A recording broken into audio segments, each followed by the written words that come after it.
The defensive unit in Charlotte has faced its fair share of scrutiny lately, with consistency being a major thorn in the side of this rebuilding roster.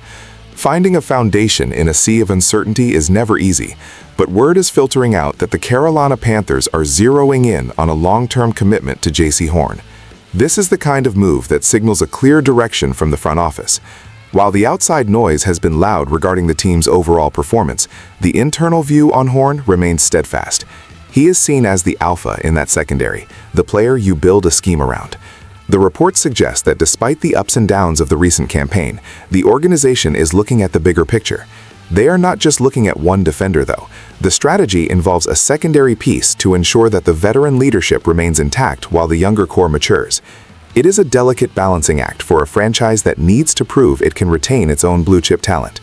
We have seen too many instances where high-end players walk out the door, leaving the roster in a perpetual state of flux. This time, the indications are that the management wants to stop the bleeding. They are looking at the tape, evaluating the medicals, and coming to the conclusion that stability is worth the investment. It is not about a quick fix. It is about establishing a culture where the best performers are rewarded. My understanding is that these negotiations are more than just about numbers. They are about identity.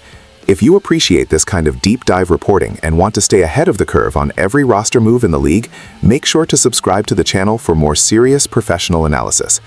Now, when we look at the logistics of these projected deals, we have to talk about the cap implications and what this means for the rest of the defensive rotation. The Panthers are in a position where they have some flexibility, but they cannot afford to miss on these big-ticket renewals. It is about more than just the talent on the field. It is about the message it sends to the locker room and a fan base that is hungry for a winner.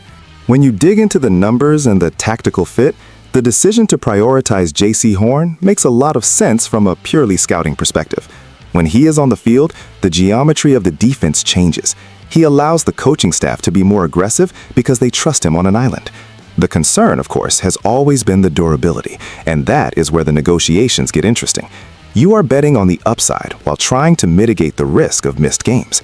Then you have the situation with Shaq Thompson. He has been the heartbeat of that unit for a long time, and even with the criticisms of the unit's overall efficiency, his individual value as a communicator and a leader cannot be overstated. By locking these two in, the Panthers are essentially trying to create a bridge between the current era and the next successful window. This is not a move made in a vacuum. It impacts how they approach the upcoming draft and the free agency period. If you know your corner and your linebacker spots are solidified, you can focus your resources on the pass rush or the offensive side of the ball. In my view, this is a calculated gamble, but it is a necessary one. You cannot keep tearing things down and starting from scratch every 18 months. You need a core.